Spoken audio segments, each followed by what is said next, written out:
Damachi, shin damachi, shin ni-yo, ni-yo. Dana got them got magic aquilani, guacamole, guacamole. Install smoke alarms on every level of your home, outside of each sleeping area and in each bedroom, and make sure you test them monthly. You want to make and practice a fire escape plan that includes at least 2 ways out and designate someone who will specifically grab the child and get it out safely. Space heaters should be placed at least 3 feet away from any surface that could catch fire. And you always want to turn that space heater off when you leave the room. You want to avoid leaving the kitchen unattended while cooking. Avoid plugging several appliances into the same electrical socket. Keep matches, cigarette lighters high and out of reach. It's almost inevitable that at some point you'll turn your back for 2 seconds and that baby will plop on the floor, either falling off the bed or the changing table, and it makes you feel terrible. So to avoid falls, never leave your baby alone on beds or sofas, in a bouncy chair or a high chair or a changing table or any other spot that he could fall from. It just takes 1 second for a baby to fall. It's important to have baby gates at the top and bottom of every staircase to prevent babies from learning how to climb up and down without supervision. You want to block the openings wider than 4 inches on railings with plastic garden fencing, plexiglass, or other materials. At the store, always use the buckle on the shopping cart seat. Strap your baby into high chairs, infant carriers, swings, and strollers. Avoid using the old baby walkers, the ones with wheels, because they can topple down over the stairs if you're not careful.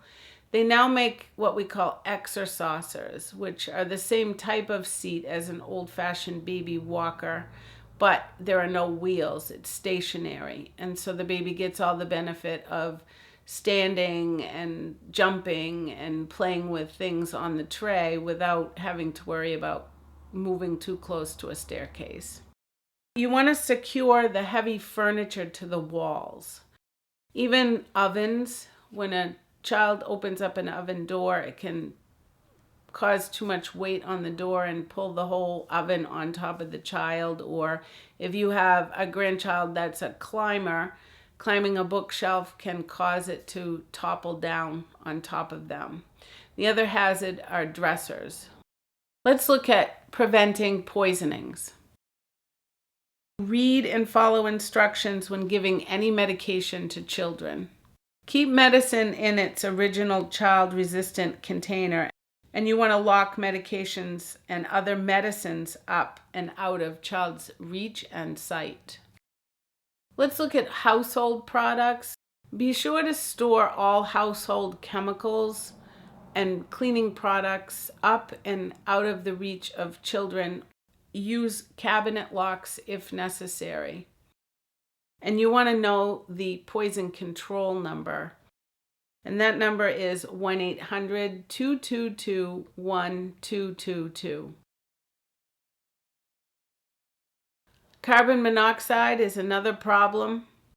Install carbon monoxide detectors on every level of your household and outside of all sleeping areas, and make sure that you're testing them monthly. Prevent carbon monoxide buildup in the first place by making sure that your heating system and appliances are in good working order, and use them only in well-ventilated areas. Also, make sure that you're not warming up your car in the garage. Move it out of the garage and then let it run to warm it up. Screen time is television, computers, iPads, videos. There are risks involved with this popular pastime. The American Academy of Pediatrics recommend that children younger than 2 years should have no media exposure whatsoever. Experts suspect that babies younger than 2 years old view TV as a confusing array of colors, images, and noises, and that they don't understand much of the content. Children who watch a lot of TV during their early years are at risk for childhood obesity, poor social development, and aggressive behavior. Children learn a lot more efficiently from real interactions with people and things, toys, than from situations appearing on video screens. Cartoons and many children's TV shows are filled with images of violence. TV can be addicting. And research shows that exposure to this type of programming increases the risk of aggressive behavior and desensitizes children to violence. Children's programming, of course, can teach academic skills and how to play with other children, teaches good manners, learning about the world and beyond their home and neighborhood. So there is some good, but limiting the time is definitely a benefit. Guacamole.